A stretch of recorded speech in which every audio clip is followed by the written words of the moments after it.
Welcome to another episode of Django Chat. I'm Carlton Gibson, and I'm here with Will Vincent. Hello. Hello. Today we're going to talk about how you learn Django and what that involves. So, Will, how do you learn Django? Yeah, well, let's tee this up slightly with our background. So, you are the one of two current Django fellows. I teach Django for a living. I think the challenge with Django is people are coming at it at different levels. So we'll try to address all of those, whether you're a total beginner and you've never programmed before, or maybe you know Python but not web development, or if you're coming from a different web framework and you just want to know what's different about Django. So assuming you're a total beginner, I would say I would not just start with Django. I would start with HTML and CSS and building some static pages. Personally, I think it's too much to jump right into web development. That's what I would do. I'd build a bunch of static pages, very briefly kind of understand how that is. One of the big questions is how much Python do you need to know before you jump into Django? And this is one where I think my opinion, you'll hear very different things on this. So I think you don't need to know that much. I think it's important to build things and backfill. And so I think it's good to go through some basic Python exercises, and more is better. But I think you can kind of just jump into Django and build some quick stuff and feel that power and then backfill. I don't think you need to have 2 years of Python experience beforehand. No. What do you think about that, Carlton? I think that's probably the biggest one, is how much Python do you need to know before you jump into Django? Well, Python could be, like, assuming you know a bit of HTML and CSS, so you can build a basic web page, right? If you know that much, then you could actually learn the dynamic, the programming bit, the Python bit, by just getting started with Django. Yes, I completely agree. You wouldn't understand anything, but yeah, you could go through some tutorials, you could copy and paste a bit, you could learn a bit, and you'd be creating views, you'd be using templates, you'd be using the ORM, you'd be creating some models, you'd create the admin, but you do these things and it would slowly start to come together, but you could literally go from knowing nothing. Yeah. And Django would be a great way into Python if you didn't. I agree, because I think, with Python, some people get excited about, doing the Fibonacci sequence or, calculating prime numbers. And that's like the computer science types, and God bless them. But most people don't care about that. They don't get a thrill out of outputting stuff to the command line. They want to build something real. And so I agree, Django is a good way to use Python in a practical way. I've had this debate with other people, because there's more, people typically with a computer science degree who say, I think it's even, what's his name? Jeff Knupp has a post saying learning Django through Python is considered dangerous, where he advocates not doing this. And I disagree. I think his point is you're going to learn bad practices, learn the basics first, but it's hard to learn the basics when you don't have any context. And Django is one of the best ways to have context, because you're actually building something real, not fiddling around with calculating mathematics. Yeah, so I think it's a question of ordering, right? Like, you need all of this. The question is, how do you get all of that knowledge, and how do you do it in a way that you stay interested? Because if you just dive into all the abstract stuff without context, it's really hard to stick around, and it's not that interesting. And even though you learn it, you're not learning it in the same way. Like learning about databases, you can learn all the theory, but it's not the same as having built a site and feeling the problems, and then like you're having your mind blown of like, oh, I was struggling with this problem. Here's this amazing solution. When someone just gives it to you, it doesn't sink in, or you don't get it. Yeah, and like people who went to university and did a computer science degree, they already knew how to code when they got there, right? They may not have been the world's best programmer, they may not have known data structures or the insides of a binary tree or any of those things, but they already were computer literate. When somebody coming to programming from the real world, they've got a job to do. So they either want to do some statistics, which they need to get out slightly further than Excel, or they need to build a website or a web application, in which case, to get going with Django, it's just perfect. And you don't need to know SQL, because you've got the ORM, and that's a nice way in. And yeah, later on, you'll need to know about indexes and about joins and about how you can optimize queries, because if your application gets any traffic, which most applications won't, because they're corporate internal things or whatever. Yeah, but that's like telling someone their baby is ugly. I mean, they hear it and they don't hear it. Yeah, but you don't need to know about, even select related usage in the ORM or any of these advanced topics until your application has a problem. Yeah, I agree. It's the step-by-step sequence, and the best way is to feel the problem to learn it. What you said about university, I want to add, I think one of the reasons why computer science scares a lot of people is because so many people come in with years of programming experience and, okay, they don't know data structures, but, maybe they've built sites with PHP or something else for years. And so, half the class has that background, and half the class maybe is just taking it for the first time, and they just feel stupid because it's one of the only, disciplines where you have such a disconnect in experience, right? You don't have that with organic chemistry in the same way. So, that's a separate pedagogical thing. But I think one of the reasons why computer science is really scary is, they hit you with the fundamentals course, you jump right into data structures and algorithms, and, at least half the class already has years of experience on you, and it's already a hard course for them. So it's I really wish there was maybe a 2-track system, like you're actually a beginner versus, you've played around with stuff for a while, because a lot of people, you internalize and you think, well, I'm stupid or I don't get it. And that's really not the case. But that's a separate discussion we can have. Yeah, I mean, for me, I think the computer science stuff comes... Okay, it's great. If you're going to study computer science, that's an awesome way to go about it. But if you are a jobbing person in the real world trying to get something built, you don't need any of that. You can just start putting stuff together, and yeah, there'll be performance problems and all sorts, but deal with those later on. Yeah, learn by doing, for sure. Let's just start off. What are some of the good resources? This is a good question for people. How do you learn Django? I mean, I typically tell people, if I don't know their background, I say, go try the official Polls tutorial, which is really good, but I would say it's at the intermediate level. It's for someone who's new to Django, but not new to web development. So I typically say, try that out. If you get it, boom, off to the races, jump in the documentation. It's really going to work for you. If it doesn't work for you, and for a lot of people it doesn't because they don't know web development or the shell is scary, all these sorts of things, then I recommend dropping down a level and saying, Django Girls has a great tutorial. I've got a bunch of great tutorials on my personal site, Django for Beginners. So I think that's a good way to level set. But I tell people, that tutorial is not for total beginners. Yeah, it's like on the Python website, the Python tutorial. Yeah. It kind of, you couldn't learn programming from that if that was your first exposure. If you know another programming language, then it's great because it explains data types and the data model and what's unique about Python. But it's not a Python for beginners. No, and I mean, I think because I've thought a lot about this over the years, I think there's 2 factors. One is that when you're writing that, it's more interesting to write to your peers. So the person who wrote the Polls tutorial initially, the person who wrote that Python one, they are an experienced engineer. So they're sort of explaining it as they would explain to maybe a junior developer. I don't think they have talked to a total beginner recently. And it's also just a lot more work to do stuff for total beginners. I mean, I always say I start from the beginning. I never leave out a step. So I say, like, literally, here's how we create the directory for our code. Here's the text editor. And it seems mundane. It's not interesting for me to write, but you lose so many people right off the bat when you just jump in. And I'll give an example. The Django documentation, I don't think mentions virtual environments anywhere. So I'm pretty sure if it does now, it didn't in the past. So, which is, it's not Django's fault per se, but for example, when I started using Django, I just jumped in and then I got all sorts of weird bugs because I didn't know Python very well. And then later I was like, oh, I wish I'd known about virtual environments. So, the Django docs can't do everything for you, but I think that's that's another, what is the step-by-step process for someone who comes in? I mean, so I always say, try that, before that, install Python 3, which is its own challenge, actually. That's a huge stumbling block, which, JavaScript doesn't have. It's a huge stumbling block for people who are really new to programming, to this kind of stuff. And it's like, what's not appreciated, I think, is quite how difficult non-programmers find those first steps, because it's cryptic error messages and it's slightly different version numbers, and the information overload is already so high that people just get stuck. Yeah, you can't even start. I mean, on and I'll link to it. I have tutorials on how to do it on Mac, Windows, and Chromebook, and those get massive traffic. Those are the top posts on my site, which gets a fair amount of traffic. Down the line, I'd like to do a YouTube thing where I take a fresh computer and do these installs. But the challenge with that is if you ask an engineer, there's multiple ways to install Python.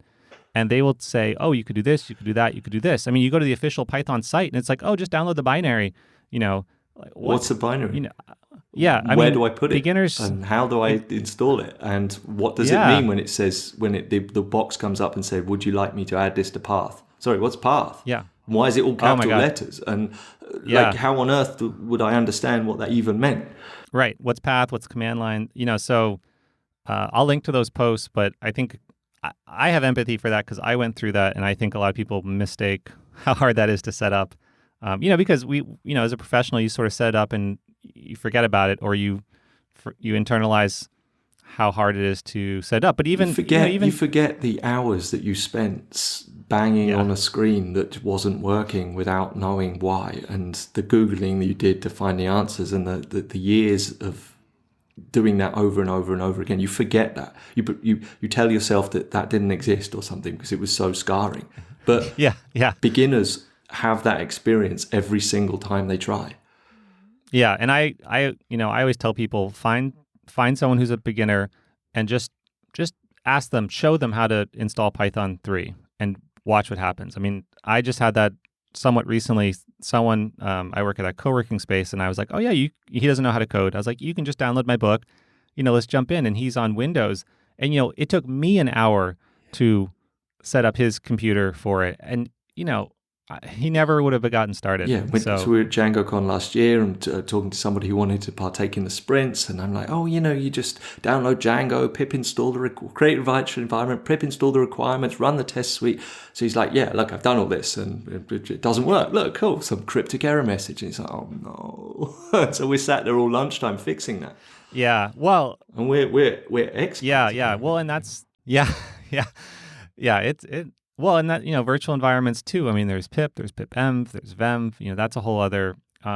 So I think again, I'll provide links. I think for beginners, don't overwhelm them. Just give them something that works. You just need something that works. So as experts, I don't care if it. If I have a choice, I like pipenv, but I don't care if it's pip. I don't care. It doesn't matter to me. It's whatever someone started the project uses. But as a beginner, just gotta blast through that stuff. Get up and running. I mean, this is the thing: is how can we get to the point where Django admin start project works? Right. Well, and this is as quickly the pyramid as possible. Right. Well, and I think of this is the pyramid of learning how to code, where the base is, and it's just way more things than people think about. The base is typing. You have to be able to type proficiently and not have that be a barrier. Then you need command line and navigating your computer. I think about how to make that interesting for people. I just taught something recently. I taught over lunchtime a bunch of people how to build and deploy a website in an hour, which you can do. And the file system, the directory structure, even though it was visual, I was saying, put this on your desktop, or if you're on Windows, your home thing. People have never had to do that, and so we didn't even use the command line, and still just finding files, naming files, right? I said, don't capitalize them, don't have spaces, but I say it, and they need to make the mistake to see it. There's just so many things. So you have to navigate the command line, then you get to a programming language, assuming you can install it. Then you get to a web framework, and then you have databases, and you have security and templates and HTML, CSS, JavaScript. So it's an unsolved problem, but it's a pyramid of stuff. And you think, we'll just get going. Just open the terminal, and then you're presented with Bash, right? And it's like, Bash is great and it's lovely, but there is arcane knowledge beyond arcane knowledge involved in using Bash. Yeah, and yet probably, it's yet people have CD. Yeah, I mean it's even though it's 6-8 commands is almost everything you're going to use. It's super scary to people, and you can nuke your computer. I always actually show people. I'll show them I forget off the top of my head. I think it's in the book too. Actually, I'll say if you ever see this, to sudo, rf star, do not do that. It's really a scary thing. Anyway, so there's a lot to learn with Django. I think install Python, just jump right in. And there are resources to do it. You mentioned two tutorials. You mentioned the Django tutorial and the Django Goals tutorial. The other one that's very good is the Django REST Framework tutorial. It's nice and simple, it's nice and low level. Relatively speaking, it's equally low level as these other things. But if you were to go through those three tutorials and be able to do them, you would know a lot, actually. And you would be able to then build a web application.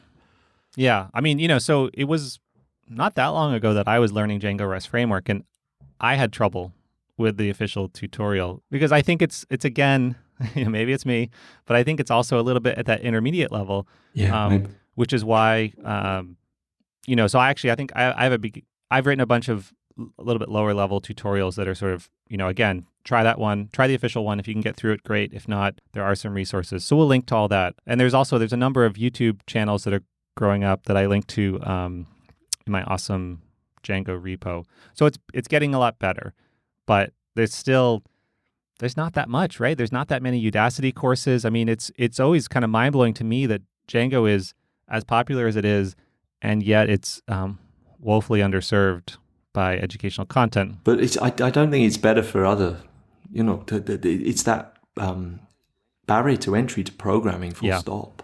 Like we're just not a computer literate culture yet. Well, and I think a lot of people learn on the job. So, historically you would get, you'd grind through a computer science degree and you'd have all this abstract knowledge, but you don't know how to code. You don't know how to do web. I mean, many of the readers of my book are undergraduate, graduate students in computer science at very good schools. They just are never taught this. Yeah, because it's all C and Java and stuff. C and Java. And, I understand. I mean, you basically have to be an adjunct to teach web stuff. It changes so rapidly. And I've taught it as an adjunct. The challenge is I love teaching at the college level. I'd love to do more of it. It's giving my time away. Yeah. And, I think the only way you can really do it is if you're a practitioner at a company and the company will compensate you for your time and you use that time to hire the best students.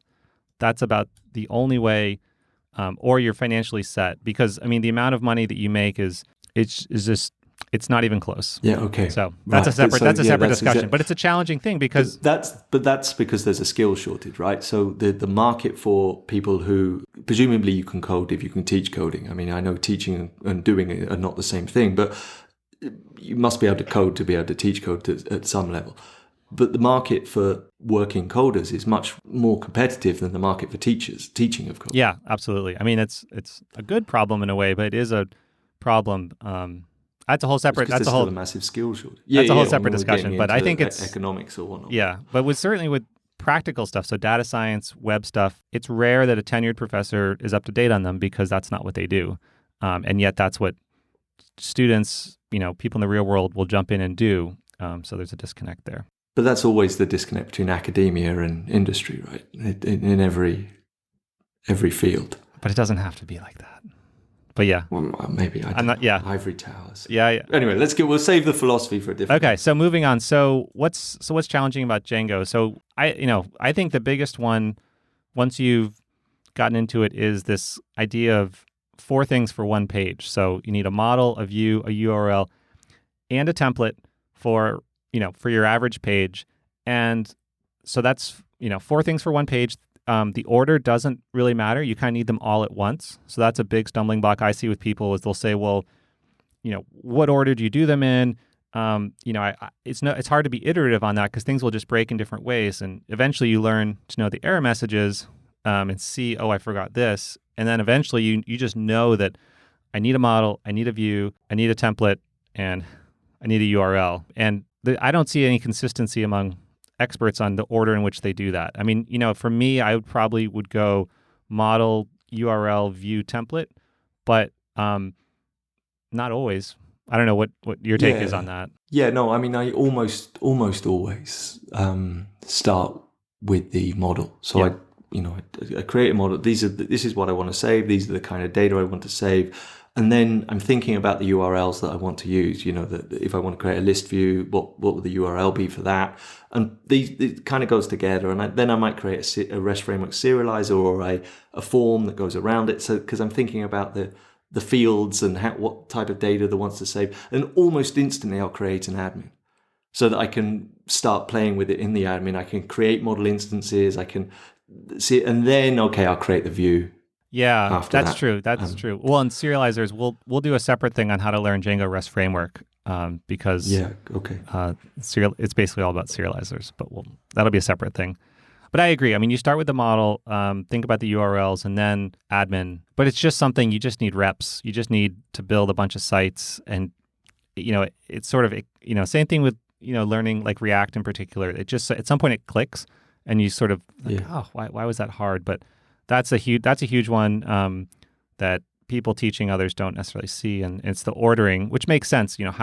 Which order do we do? And it's like, well, it doesn't really matter. Well, it depends. I mean, you might do it template driven, because if you've got a clear design about what it's to look like, you might say, well, okay, so quite often in freelancing, contracting work, in agency work, you get given a very rich comp, like a Photoshop comp of what the site's to look like. And so you start with templates. Yeah. And then it's like, well, what are actually the data fields? And you start extracting the model from the templates. And you ask, if you were to ask the designers for a model or a JSON schema or something, they wouldn't be able to give it to you. I think, yeah. Because it's not their skill set. I think that's... And so you have to extract those in that sense. Yeah, I think that's changing a bit. But traditionally that's the barriers of entry, or the barriers between the two disciplines. And I would say, this seems overwhelming. The way to think about it is there's really only 3 types of page you're going to have, which is represented by a generic class-based view. You either are listing information, so you're a blog, you're listing all the blogs. You have a detail view, which is an individual blog post. Or you have a template view, which is a static thing that isn't driven by a model, so the about page or the contact page. Almost every page is one of those 3. It's either a list, it's a detail in an individual one, or it's a template that isn't using a model. Do you agree with that? Yeah, no, entirely. I mean, almost not every page, but almost every page. And like some are form pages where they accept input, but yeah. In the same way that, with time, you see that every site is, 95% exactly the same, which is why you have frameworks. But you also, the idea of CRUD, create, read, update, delete, that every website has basically the same functionality. People don't understand that at first. And it takes a while to say, look, it's all CRUD and it's some sort of form. It's kind of it. But, so that's one thing I do with people is I say, I'll say, look, I'm going to tell you that all these popular sites are basically the same if you were going to prototype them: Facebook, Twitter, Pinterest. And then I'll walk through the models and just say, look, this is how you do it. Maybe you have a foreign key. Maybe you go crazy and you have a many-to-many with, like comments on Twitter. But that's it. But I think people need to have someone break it down for them, because once you get into the details, the details are hard and it becomes overwhelming. But fundamentally, the web is not rocket science, and if it is, you're probably doing it wrong unless you really, really know what you're doing. So if you think you're being special, I would really think again, because chances are you're complicating something that's already been solved, and there's a more elegant way to do it. Because again, nobody cares how complex your code is. Yeah, no, there's that classic line as well. It's if it code's harder to read than it is to write. So if it's as complex code as you can possibly write, then by definition you can't read it. Yeah, you can't understand it later. Yeah, well, that leads into another area, which is views. So Django has both class-based and function-based views. I generally start with generic class-based views and then go down to a class-based view and then go to a function-based view. But I think, the challenge is that when you're to truly learn how to attack the, one specific method within a generic class-based view to customize it, you kind of need to understand everything within it. So there is you sort of start there, you go down, you need to be able to do the function-based views, but then you can, more elegantly customize the generic class-based view. But that's, because when people are reading tutorials or they see different things, someone will say function-based views all the way. Someone else will say class-based views all the way. Yeah. And we'll probably do a whole episode on that. I think that elegant, easy to read code is where you want to be. And so classes, and by the way, Django is built with class-based views internally, almost entirely at this point. No? Yes? Yeah. More than function. Probably. I mean, what's internal, like the admin. The source code. Yeah, the source code. If you go to GitHub and look at the source code, it is mix-ins and class-based views. Yeah, I mean, if you look at the auth views, for instance, that kind of thing, like the password reset views, class-based, etc., like these kind of views, yeah. For me, the idea of a function-based view, like it's cleaner. It's not cleaner by the time you're doing it's all 20 these complex 20 lines things long. It's too much to read. Yeah, but if it's 300 lines long because you're doing all these clever things which can be wrapped up in the generic class-based views where you just define a few things, at which point is it simpler? There's a package to mention here as well called Django Vanilla Views, which introduces class-based views, but they're a much simpler structure than the ones Django ships itself. And so they're like an alternate implementation of the class-based views. And what's nice about those is to play with them and see the structure, and you think, oh, I see the logic. And then if you map them back to Django's more powerful but more complex class-based views, it's like, oh, that makes sense. Interesting. I see what's going on. It's a good learning path there. Yeah. Well, there's also classy class-based views, which we'll link to. Yeah, and that I was just about to mention that's absolutely super resource, because if you're looking at the year index archive page, it's like, oh well, that's got like 40 methods, and where do they come from, and what do they look like, and which ones do I have to override to customize this? Yeah, it's too much to internalize. Yeah, it's a super resource. Yeah, so we'll link to that. Another big one is for learners is multiple ways to do the same thing. So start project, when you run the start project command, if you add a period, puts it in the same directory, you'll see that different ways. Templates, you can be within the app, or you can go project level. That's confusing to people. Settings files, settings files is a big one actually, because you can, how do people learn about debug mode, right? How do you learn about environment variables? You kind of move along, and then you have to get bitten by that. I mean, with settings files, for example, many people do what 2 Scoops of Django book advocates, which is having a local, a dev, and a production settings file, so multiple settings files. Whereas I believe that today the way to do it is with environment variables. So you have one settings file, and then you have your local and then your staging or production variables, and so that's much cleaner. But getting settings files getting environment variables into your environment when you run your app is actually quite a skill. Right? Yes. It's non-trivial. For a beginner to pick that up, it's actually quite difficult. So I agree. Yeah, just separate settings files can be easier. Yeah, I mean you should use one, but well, and the other one too is that Django is customizable. So like I have a post I'll link to about how to do a about page 3 different ways, where you can put the view in the URL, you can hard code it, you can have the template. That's a teaching thing that I used to show to beginners, like look how cool Django is, and now I think it's a little bit later on, because when you're learning, you want to have guide rails, and then definitely. As you advance, then you sort of see, oh, I can do whatever I want with Django. Actually, there's a lot of flexibility in there, but that flexibility comes at a cost to beginners. So the big advice for beginners, I think, is just try to find some good tutorials and just complete them, and know that there are some differences of opinion. But as web frameworks go, Django is actually pretty good in terms of being consistent. There is no web framework out there which is totally simple and totally obvious, because the domain is difficult. Yeah. It's not, you can only make things as simple as the domain itself. It's a complex domain, and so there are lots of moving parts. There's no way around that. Yeah. Let's see. Another big one with web development, and I think particularly with Django, is the user model. So this is what you use for log in, log out, sign up. In Django's case, you have a lot of flexibility, but for example, you have to do your own sign up view and form. You can use a third-party package, like there's a bunch of them, Django All-Auth, but Django, there isn't just you have to write those yourself. Some other frameworks just give it to you out of the box. So when you have experience, it's nice that Django lets you truly customize it. But when you're starting out, again, one of my top posts is on custom user model, because that's a whole sort of mess, I would say. I mean, I understand, it has legacy reasons, and we'll talk at some point. Right now you can just use the built-in user model. You can also do a profiles approach, which you use. Yeah, well, this is what I do. Yeah. Right? So I use this. So you can create a custom user model, but it's a lot of work, and it opens up. You end up. I've seen custom user models with 58 fields, and you're like, well, this is meant just to be for authentication. And the old-fashioned way, which I still use, is to create a one-to-one profile model which links to the user, and then put extra fields in there. And then for authentication, the user model is very minimal. Yeah. And then I can store whatever other fields I want on the profile model.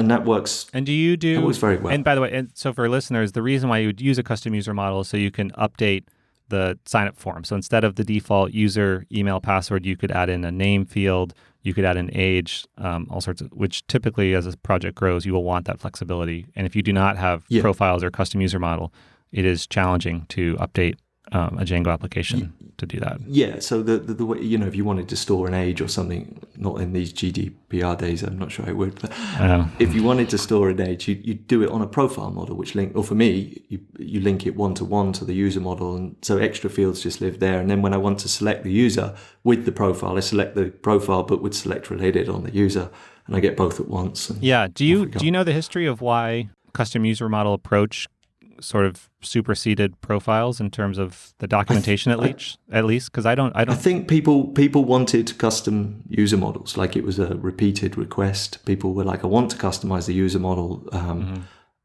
and it became, it was something that was brought in for that reason. I think it was a user demand. Yeah. Well, we'll, I don't know if there's a good profiles tutorial. We'll try to find one, but I have some good ones on custom user model, and I'll link to those.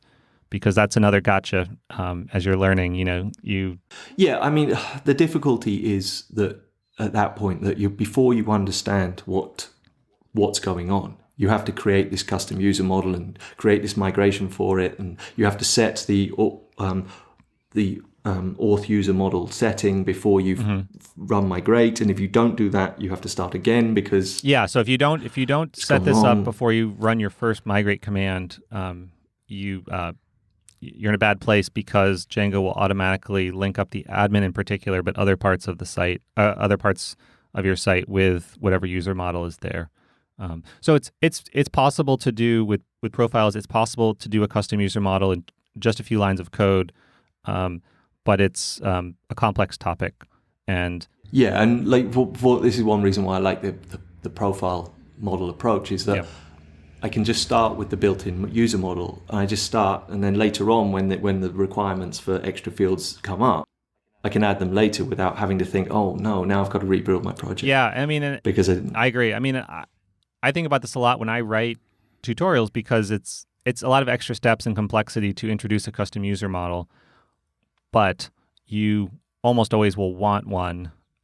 So it's, I think really, I talked online with Tom Christie about this. I wish that Django had a way to include it by default. It's something that I don't think should be really an option for people. And maybe there's a way to do that with the start project command. But I feel like it should probably be. What do you think as Django fellow about that? Well, I'm just thinking. I'm thinking about it as you speak. You could create a template. What I actually think is just use profile contrib-auth's user model and then create a profile model with a one-to-one link for additional fields. Like I've been through this and I've come out the other side, and I go with the old school way, and I like it. And I could just be too old now, and I get off my lawn. I see it both ways. I mean, I wouldn't say this it's right or wrong.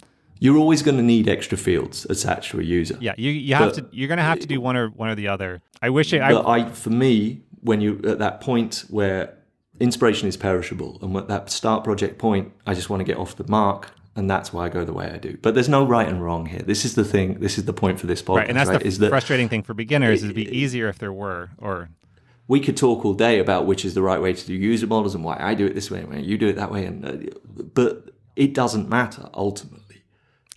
But when you're learning, it's something else on the learning curve. Yeah. It's something else which makes it difficult. It's an eject point. So I think maybe the last big topic is deployment. Well, there's testing, but we'll do a separate thing on that.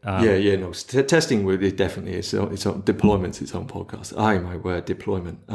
Brief. Yeah, this is what's good about the Django Girls tutorials. At least you get to deploy your application. Yeah, because it does. I think it does Python Anywhere now. I believe is the one that uses. So Django gives you a lot of flexibility, but it's sort of on you to figure out how to do deployment. You can use. There's I'll link to it. There's a deployment checklist that I would say most people don't know about, that you can run to see things like, did you change debug? Did you do allowed hosts? A whole bunch of settings that you would want to change for a production-ready application.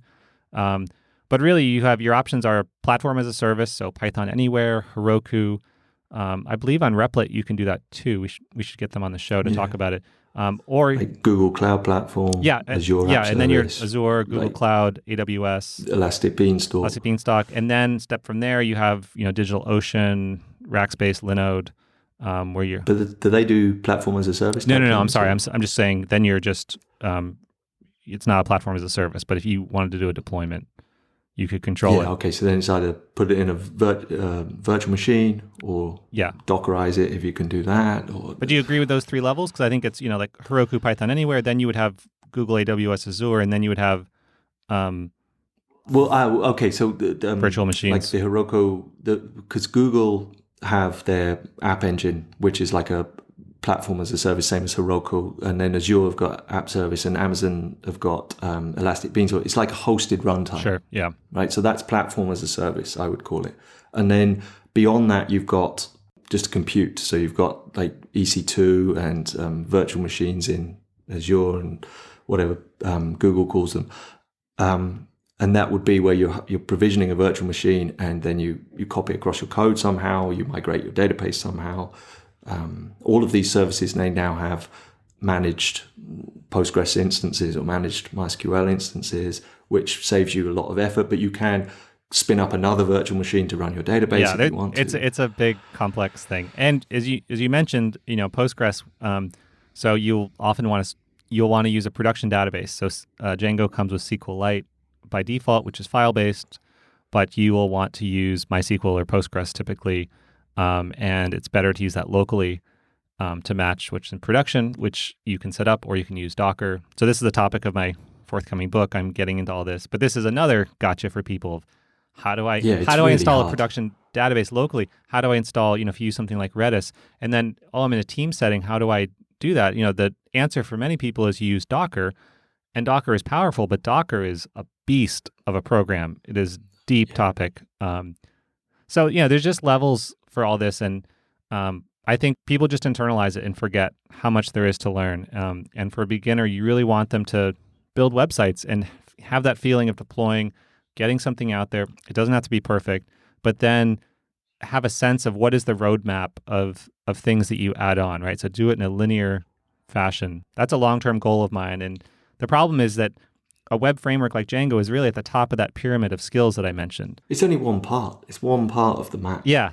But it presumes knowledge of all the other areas. Databases, we do an entire, you can specialize in databases. But with a lot of this stuff... you can specialize in deployments, right? You can specialize in cloud infrastructures. So you can make sure that the virtual machines are in place such that you can deploy your Docker application or, whatever it is. All right. So communities. So the learning Django communities, these are a little bit spread out, I would say. There is, again, I think most people aren't aware that there's a Google group for users that we'll link to. That's quite active. There's subreddits on it. What else is there? There isn't... Stack Overflow is Stack good. Overflow, more of like an intermediate level, I would say, Stack Overflow. It depends on your question. You've got to ask a good question. Any of these places, like if you email the Django users Google group, you've got to try and explain your problem so that someone can help you. Yeah. People do. I can't deploy my application. Well, tell me something, and then maybe I can help you. Yeah, and there's Vitor, who writes "Simple is Better Than Complex." He set up a discourse board that we'll link to that is pretty active. There's just a lot of different communities, I guess. It would be nice if there were one canonical place, but that's not where we're at. And I would say if you're learning, Stack Overflow is fantastic. It is famously not always friendly. So if you get snide remarks, that comes from people who are experienced, who they are donating their time to teach, but they're just tired of the empathy is a little bit lacking for total beginners. So, maybe look to some of these other places. There are plenty of friendly people out there. There's Django Girls does regular conferences. There's a whole host of meetups. Provide a link to that as well, which those are fantastic. Here in Boston, there's almost every month there's one that I've spoken at that is a wide range of people at, and those, I think it helps to just see the people behind it and see that they're normal people with different backgrounds and using Django in many different ways too, which is interesting. It's not just Instagram or something. It's used in so many ways these days. Yeah. I guess for me, the moral is just to keep going, just to take it slow and keep going. And, if you get stuck, that's fine. Everybody gets stuck. Everybody. Yes. You and I get stuck every day. Just a different level of things. I like 3 hours. I'm defeated. I'm giving up programming. Oh, there's a typo. Hang on. Yeah, and that's a very true thing. And I've had that discussion with most of my friends who are not programmers. That's unusual as a discipline. That is truly the reality. That every day we are pushing the envelope of what we know, and we largely automate what we don't know. And so that lends to this imposter syndrome where it's not like Jiro making sushi.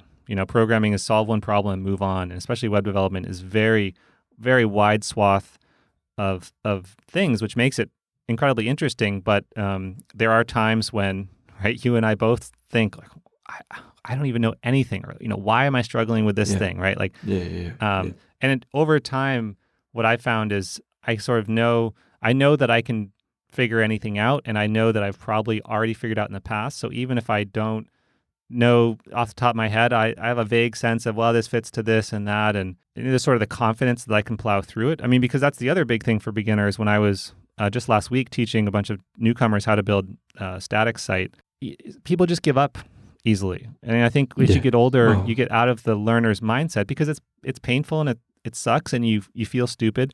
And then as a programmer, you just build up a tolerance over time. I tell people, I'm like, how you feel? That's how I feel every day for hours of my day. But for me, that's the fun bit of programming is like it's a job, it's work where you get paid to solve logic problems. Yeah, you get paid to learn. It's never boring. Well, it's rarely boring. They're hard. Yeah, and that's why it's worthwhile that you get paid. But ultimately, there are people who spend their weekends doing Sudoku. Yeah, right, which is the same kind of mental stimulus, but it's just a game, whereas programming is building something real, and it's like, wow, that can be a job. Yeah, well, and that's a good aptitude test. If someone is, curious, would programming be for me? If you are the type that solves Sudoku or crossword puzzles, or anything in that whole realm. Which is, not everyone does, but then you have the type of mind that you'll really enjoy programming, and especially web development. Web development is really a liberal art. It's such a broad array of things that you need to do and bounce between, that I think if it was taught properly, people would see how vast and interesting it is. It's not a narrow thing at all. Well, it's like writing or printing, or it's the publication medium of today, and it involves images, and it involves sound, and it involves video, and it involves writing and graphic design and colors and fonts. And, and it's everywhere. I mean, if you look at the world. We both work with some companies and clients. There's so many opportunities to digitize still almost every space. And the technology piece is, not the challenge, but you can replace paper and pencil. You can, 3-ring binders, and you can there's so many systems around the world that can be radically improved. So with programming, I think that it's better to know a little bit of programming in Django and also have some domain expertise. That's a real sweet spot. Then you're a superstar. Yeah. If it's just, because there's so many, I'm thinking of medical because I live in Boston. There's a whole bunch of medical related things. But this work occurs in every office. Every office. Yeah, every office, so everywhere. If you're an office worker, and you can also do like a basic blog application in Django, and like if you've gone through those 3 tutorials we talked about, and you know those, and so you're competent, you are massively valuable in that office because you can produce applications, which they can't afford to bring in a paid consultant to build, but they would really make a difference to the productivity of that team. Right, and the management team often doesn't have the vocabulary to even have it. So it's an irony that often it's the lowest paid or valued person in a company who's in charge of the WordPress site or something, right? Who takes on the tech. Yeah. And so I guess I would encourage people, try to make the leap from WordPress to a web framework, especially like Django, because it is a bit of a leap, but the power that you have is so much better. And WordPress, I find WordPress overwhelming, frankly. Yeah, but if that's the move you make from you running the WordPress website and then you learn something like Django, all of a sudden you know Python. Yeah. And then from Python, you can do data analysis stuff. So you can go, I'm really struggling in Excel. Well, let's just pull it into Python and let's do the stats in Python using some library that you download. Wow, brilliant. You can do that. And you could do automation all of a sudden, little scripts which make your life easier. And all of a sudden, you've got these superpowers. Yeah. No, and then you look at the whole world differently because things that are frustrating, you say, well, I can automate that. Or you can say, I can solve it. I can be an entrepreneur. I don't have to be frustrated with something. I can build something to change it. And that's the best way to do it. There's opportunities. For me, that's what it's all about. Yeah. I mean, I see. I dropped my daughter at preschool before this. There are things there that are such a waste of time for talented teachers to have to do that could and will at some point be automated. And it just lets people be better at whatever they do generally. So it's an exciting time to learn web stuff, I guess is the point. Yeah. All right. Brilliant. Well, we've talked on. Well, let's wrap up there because let's wrap up. We couldn't finish on a better point than that. Yeah. All right, everyone. Thanks for listening. You can find all this episode and others at djangochat.com and also on Twitter at chatdjango. We'll see you next time. All right. Join us next time. Bye-bye. Bye.